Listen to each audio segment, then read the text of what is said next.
Hello, hello, happy live. I can't believe it's the last Wednesday already of Friday. I will do my normal this week, which is answer your guys' questions. If you have any other ones that have not been written in or that I do not answer, feel free to write them in the chat. I will also go over some happy news and some real estate updates. So that is the usual. Again, thank you for popping in and thank you for saying hello. Hopefully you guys have been having a lovely week thus far. I'm going to start first with questions, not all of the questions, but one of the questions. So one question comes from Jesse in Moonstone. So Jesse in Moonstone, thank you for writing in. He said, we want to put either a basement apartment in or a completely separate unit above our garage. We know our neighbors will hate it. How can we get them on board? Thank you, Jesse, for asking. Unfortunately, you could say everything under the sun and they still might say no, or they still might dislike it. There's always going to be those neighbors. So you could say, hey, I'm sure you can appreciate when you bought, obviously depending on their age, when you bought, homes were like 100 to 130, and now houses now, for example, are like 9 to 970, obviously depending where you live. So we're just really concerned about our kids. So this will help us, save money towards, giving them money for a down payment, etc., whichever way you want to word it. Or you can say, it'll add value to the neighborhood because, it'll show that second suites are, one, allowed here, and two, profitable. And then people might say, hey, I want to buy your neighbors and do it there as well and put the sweat equity into it. So that is something you could say. Hi, Margie. How are you? Hi, Janice. Thank you for popping in. So that's something you could say, but honestly, you could tell them everything under the sun and they could say no, unfortunately, or not no. They don't have the choice over it, but they still might not like it. So you just might lose a neighborhood friend. So the first thing is a happy dad. So it's actually a happy daughter and a happy dad. So there was a girl and it was her wedding. She was 29 and it was, where was it? In Long Island.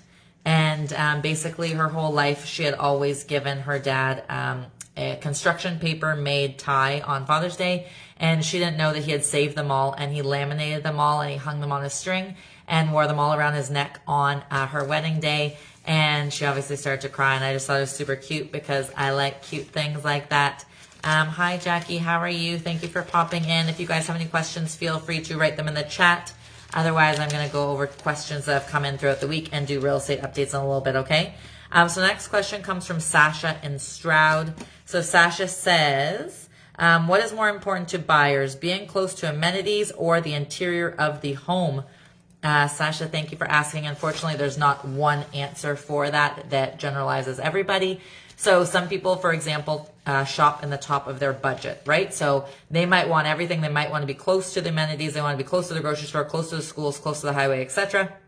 But they also might want the house to be amazing.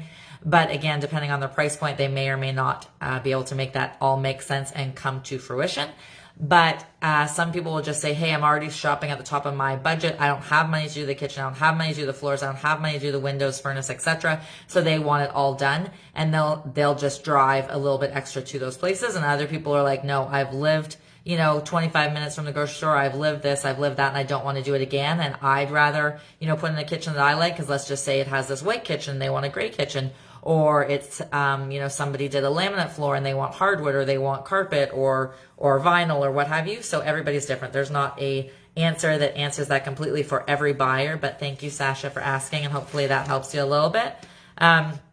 Okay, so the next thing, before I get into real estate, basically there were some people that got a little more than they bargained for an adoption. So it was a 30 and 32-year-old couple, and they already had 3 of their own children, plus they fostered a little girl.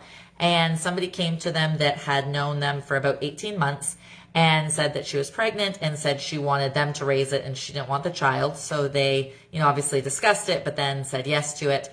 And this little boy was born a preemie, and he was in the hospital for 104 days. He had a bunch of surgery on his lungs as well as his small and large intestine. They said he had holes in it. I don't know exactly, but he had all of these ailments that they didn't think he would make it. He went home on December 12th, and then just last Thursday, now he's off of his feeding tubes and oxygen tubes, etc. So I just thought it was cute because now this little boy is a part of their family and doing well and healthy. So I always like happy stories. So again, if you guys have any questions, hi Eric, how are you? Hi Who was that? Hi Janice. Thank you for popping in. The next question comes from Josh and Megan and Barry. So Josh and Megan said, I saw your live at that commercial property with the red roof and was wondering if you think its location will hurt it as opposed to somewhere else more busy. Thank you, Josh and Megan, for asking. So you're right, it's not like typical location kind of thing for commercial, but it is zoned that, and so there's obviously benefits and downfalls to it. So benefit wise, obviously, let's just say, for example, you are in a strip mall instead in, let's say, Collingwood. You are going to have more traffic and foot traffic, etc. But in the strip mall across the street from you, let's just say you're a yoga studio, there might be one in the strip mall across from you, a yoga studio, and the one on the other side of the street, and one a block away, and one two blocks away, etc. Whereas this one, you're going to be like the only whatever it is, whether it's the bakery or the financial institution or the yoga studio or the kickboxing studio or the place to get your eyebrows done or spa or lashes, etc. You don't have that competition, so it just depends which way you look at it. And also I like it because there's an apartment upstairs, plus there is the double car garage at the back, so you could like rent the back to a mechanic or something like that. So it has a lot of options, and there's like a little side part, you could do a little tea room or something. But so there's benefits to both. But thank you for asking. I have one more thing before real estate, okay?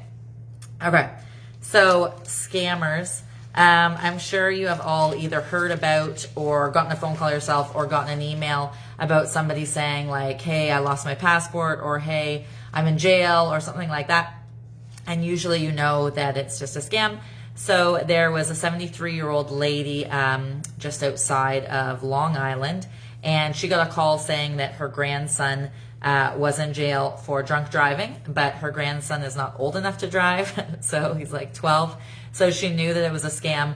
So she ended up playing along with it, and which I think is really funky and cool of her. Next time I shouldn't just hang up on the people. I should play along as well. So she said, okay. And then they had somebody else call her that pretended they were the lawyer for her grandson.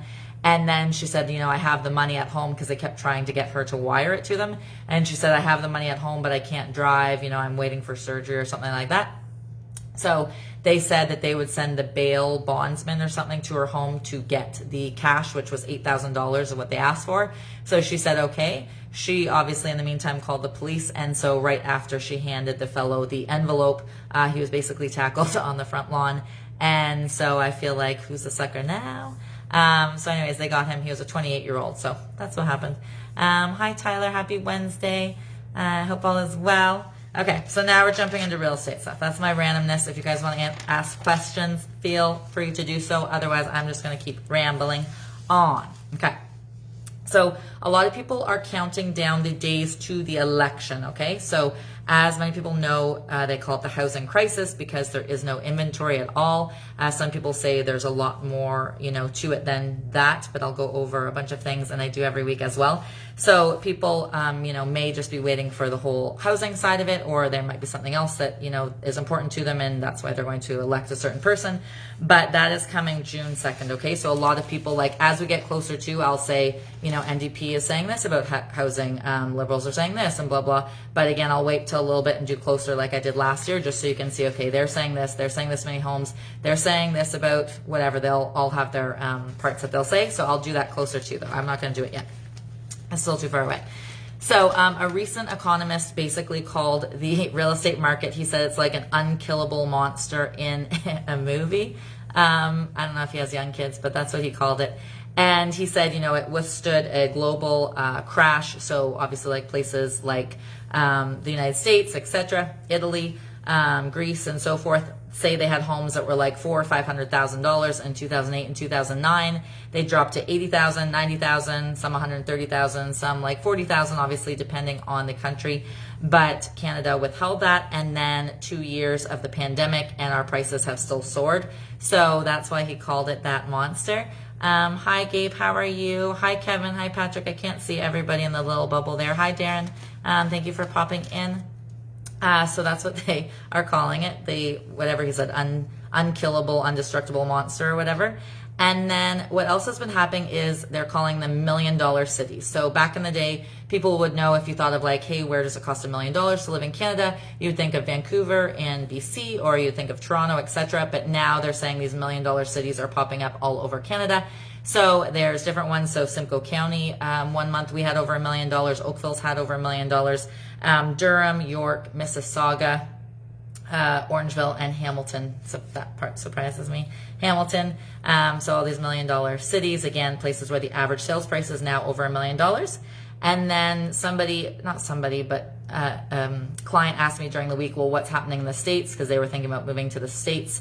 So the highest in the States is San Francisco and Manhattan, and their average was just over 1.3 million last year.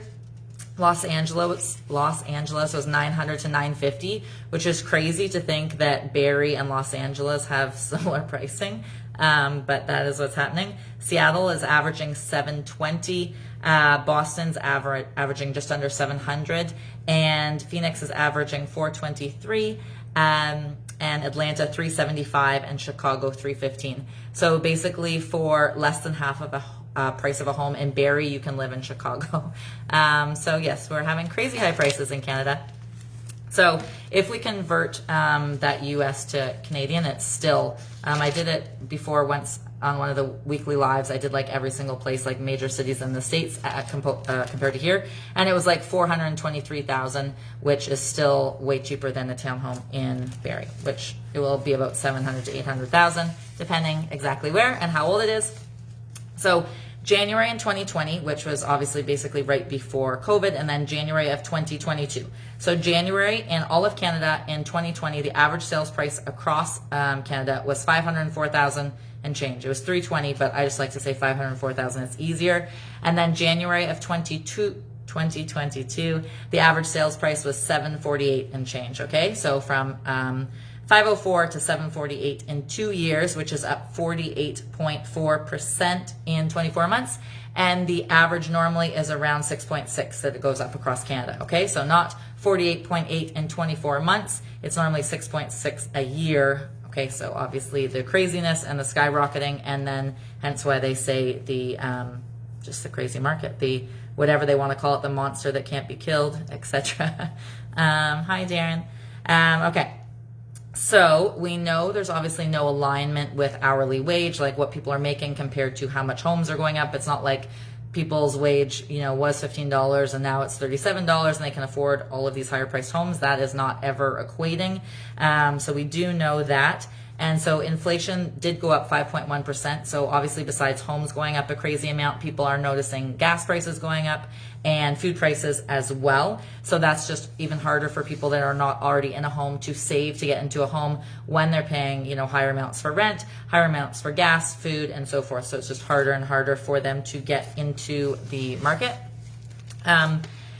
Now, there was a recent study, and it was done for the Ontario Real Estate Association, and it was done by this company called Abacus Data. And so they researched, I forget what it was, 2,800 people between 18 and 38. And so 4 out of 10 of them were given money by their parents to buy a home. And 88% of them still said prices were too high for their liking, and 49% said that it's super difficult for them to save for down payment without money from their parents. And other top factors they said was it was really hard to secure a good job, not just a minimum wage paying job, or not just a, say, I think of Honda, to be honest, like now they just always say you're part-time or you're contract or whatever. It's not like you really are full-time there, even though you work full-time hours and overtime hours, like you're always not fully there. I'm sure if you work at Honda, you know what I mean. So they also say they have a lot of university and college debt. So that is another common one that they have said, as well as there's not a lot of homes to choose from, or they're finding that they're too far away from jobs that they do have, and they don't want to drive 2.5 hours one way and 2.5 hours home. So they also interviewed the parents of those children. So 91% of those parents said that it's important that their kids do buy a home, and they would like them to buy a home, hence why a lot of them are helping them out with money. And 44% of them that did give money said they had to give it from their personal savings, and 15% said they took it out of either retirement or investments to give to their children. The average parent that lent their child money, didn't give it to them, that lent it, was just over 40,878 to be honest. And then the ones that gave it and do not want it back was 73,605. Okay. Hi, Josh. Hi. I can't see. I think that's Cassandra. Thank you for popping in. Okay. So there is this person, and it's called a parliamentary budget officer, and his name's Yves Guiraud. I will probably say that wrong, a French name. And so basically on Thursday, he said that Canadian cities were affordable in 2015, and now most of them are more than 50% higher than what they were then, and making them unaffordable. Okay. He also said the average income person is not going to be able to afford to get into the market if they're not already in the market. So he said people that either make more money right now as it is, or they're already in the market so they have equity so they can use that a bit. Other people will struggle to get in the market just as the rates go up, which is, again, it was supposed to be fall and now is expected to be March, which unfortunately, like I said, this is the last Wednesday in February. So I don't know if it's going to be the end of March or the beginning of March or when it's going to be, but that's what the Bank of Canada has said, or BOC, or however you call it, but Bank of Canada. What else? Oh yeah, and they said, they didn't say it would be hard for them to pay, but they said it'd be hard if one of those people lost a job, assuming that there is dual income people buying it, okay? So before I said like January 2020 and so forth, but they also did a study, not a study, but comparison for December 2019, obviously before COVID, and they did across Canada. So the average sales price back then, before COVID, was $565,800. And then December 2021, so obviously 2 years later, was $811,700. So from 565 to 811 is a crazy jump, which is 43% and $245,000 higher. And in January 2015, it was only 413. So basically, it's almost doubled since 2015, the average sales price in Canada, okay, across Canada. Also on Thursday, the finance minister, Chrystia Freeland, said that they're going to give transit money to any community, basically, or municipality, etc., if they cut the red tape and they don't say, hey, it's going to take you 10 years to build a subdivision or whatever. They're like, hey, if you can expedite the process, we will help you out and give you, I don't know how much money they will give, but that is what they announced on Thursday. And then there was also another economist that said Canada's housing market is going to be a tornado this spring. So they're saying even less inventory than 2021, as well as more competition. And then another economist, it's like all the economists against one another, not against, sometimes they believe in the same thing usually. They're saying it's not a tornado spring of 2022. They're saying it's been a tornado since May of 2020. Okay, so it depends who you ask. Some say it's coming, some say it's already been going on this whole time. But majority say that this is going to be the worst part of it is the spring. Again, severe lack of inventory that like we've already had, but even worse. And then way more people trying to get into the market, more competitive. So let's see. So lots of buyers have locked in to this lower rate. So some people have locked in at 1.3, some people have locked in at 1.5, etc. Some have 90 days on that lock-in, some have 120. So they have to buy firm before the end of that. They do not have to close, which means they don't have to move in. So let's just say their rate ends, March 17th, for example. They don't have to move in before March 17th. They just have to buy firm before March 17th. They can move in after that as long as it's within that range of their 90 days or what have you, okay, to keep that rate. So that's another thing why there's way more buyers now than normal, is because people are trying to get in before the rates go up. Another economist, I'm sorry I'm saying about all these economists, but another one said basically you're borrowing free money because you're borrowing money at that 1.3 or 1.5%. You're buying a home and then it's just skyrocketing up. So that's what he described it as borrowing free money. What else? Oh yeah, and as COVID restrictions ease, so do things at the border and hence immigration. And obviously all of those people and families need places to live. So more buyers / people, renting, etc., against other people that are also trying to find places to live. So it is not helping our situation. Although easing up on things is nice. Okay. What else? So then there was a lot of people obviously priced out of the market in 2021. So either they said we can't afford it, we'll wait, or they were bumped, not bumped, but they didn't get the offer. They offered against 8 other people, 17 other people, 23 other people, etc., and they did not get it. So those people, unfortunately, are in an even worse off situation this year because now the prices have gone up even more, and now there's more competition. So unfortunately, it's not going to be very good for those people. There is a fellow named Kevin Krieger, and he is president of TREB, the Toronto Regional Real Estate Board. And he's saying that Ontario and basically the municipalities have thought too much about revenue, and instead they haven't thought about building more homes and getting more, units available for people, whether they're condo or freehold, etc. And they're focusing more on land transfer tax and foreign buyers tax, etc., instead of creating more inventory. So that's what he says the problem has been. What else? Everyone basically says there was probably 17 or 20 articles that basically just said about red tape. They need to lower the amount or lessen the amount of red tape to, let's just say change a big old century home into a 5-plex, or to change a commercial building into, 33 units or whatever it fits, instead of taking them 7 years, 8 years, 9 years, etc. And then, this changed. Oh, by the way, you used to have to do this, but now you have to do this, and it just takes forever and ever. So they're saying they really need to cut down on that to make anything make sense. For us to not have a crazy lack of inventory, we need 650,000 homes.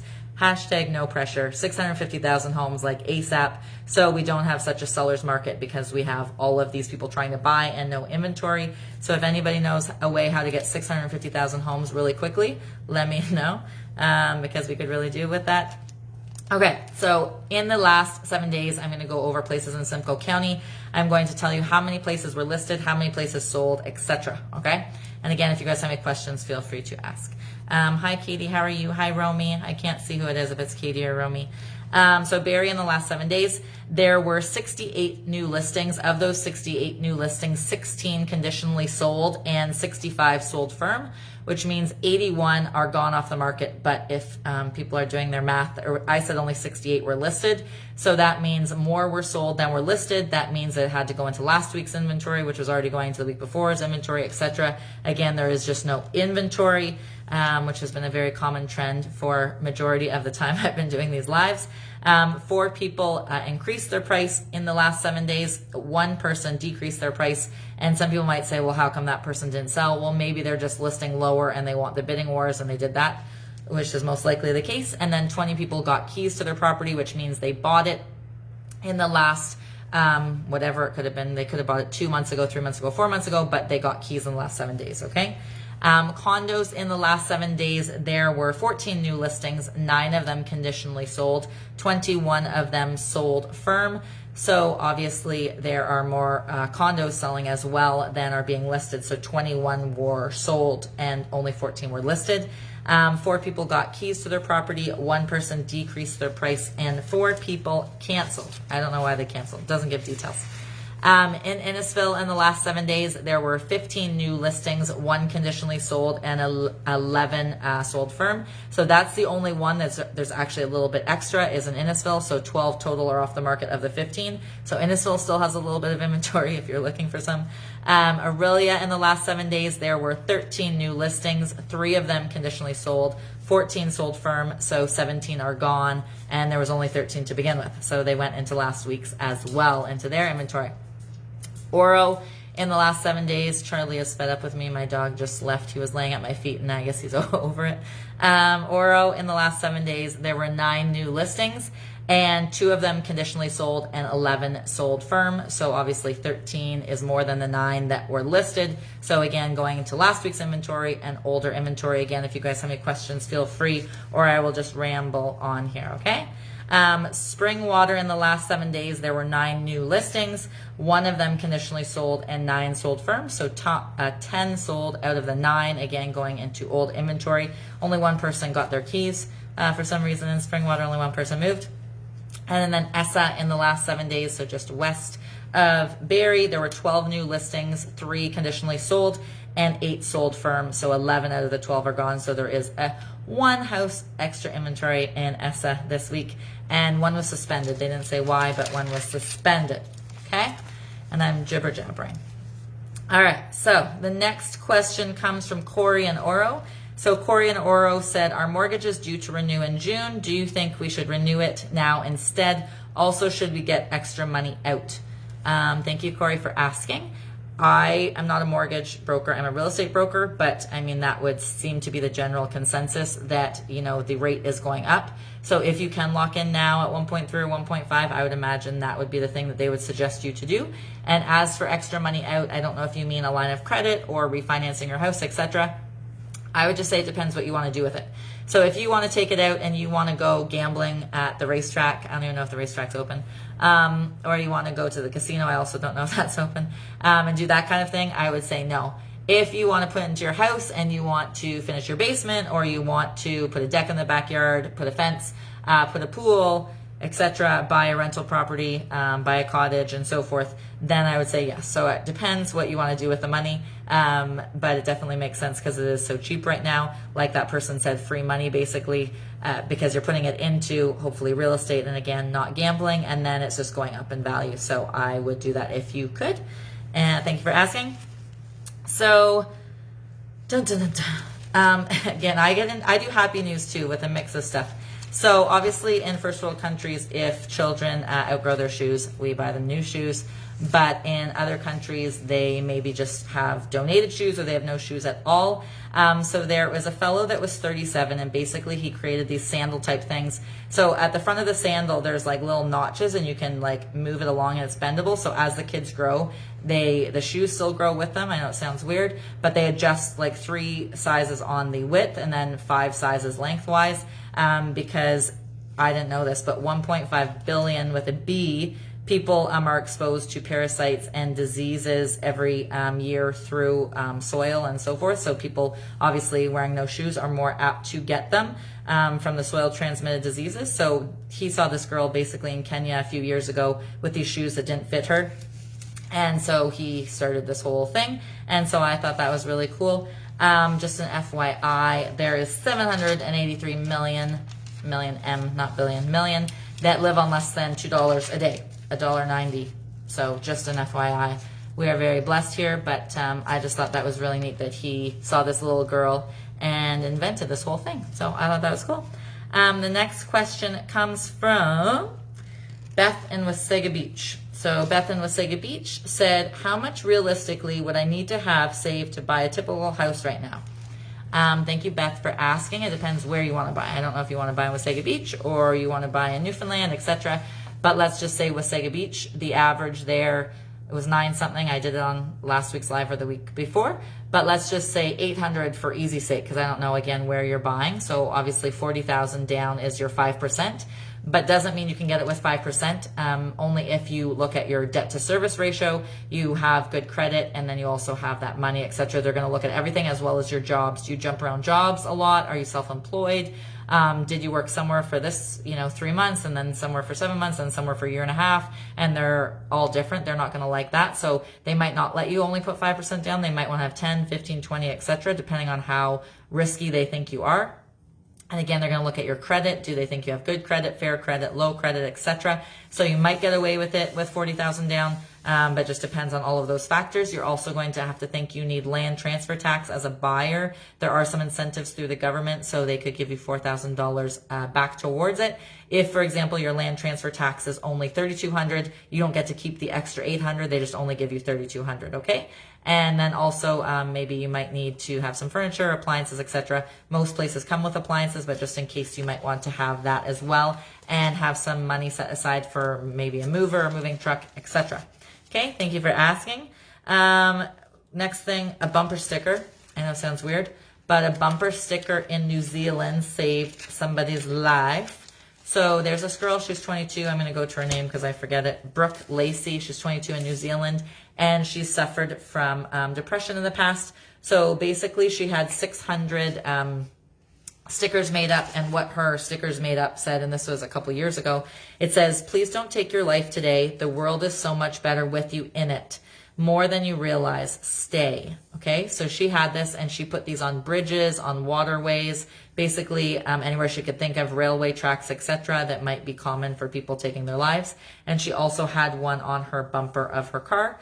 So she was at university at a class one day, and she came out and there was a note or a napkin on her windshield, and she thought somebody had like hit her car or something and they left their information, and it turns out that was not what it was. So the note said, "Your sign saved my life today. I left my house with a plan and asked for a sign, any sign I was doing it.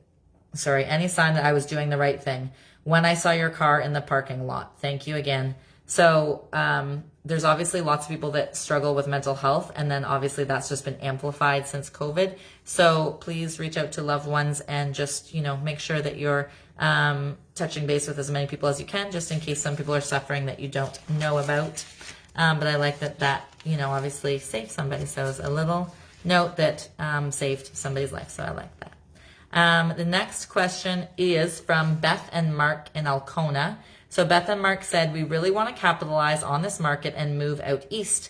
But what if we sell for $850 and then in a year it's worth $1 million? And what if our house out east only goes up $10,000? Thank you, Beth and Mark, for asking. That absolutely could happen. Unfortunately, it's just unknown. We don't know is Bank of Canada, because before they just said they were going to put up in the fall, and now they're saying they're putting up in March. They're saying they're going to put up 0.7. What if they really put it up 1.3 or 1.9? We don't know. What if who gets into Parliament, does this, puts this rule, etc. In the past, just because me being in the industry for so long, sometimes they make a rule and it's in February and they're like, hey, this comes into play July 31st at midnight. Sometimes they say, hey, this goes into place today as of midnight. So we don't know what's going to happen. So unfortunately, that could happen. It could go up a lot and you could then lose on that, and it doesn't go up as much out east. But it's unknown to say. So unfortunately, I can't fully answer that for you. But obviously, it is looking like it's going up because of our lack of inventory. But obviously, out there is going up as well. So there's lots for you to think about. But thank you for asking. Hi, Petra. How are you? Hi, Debbie. I can't fully see in the bubbles there. Okay. What is the next thing? Dun, dun, dun, dun, dun. That was that one.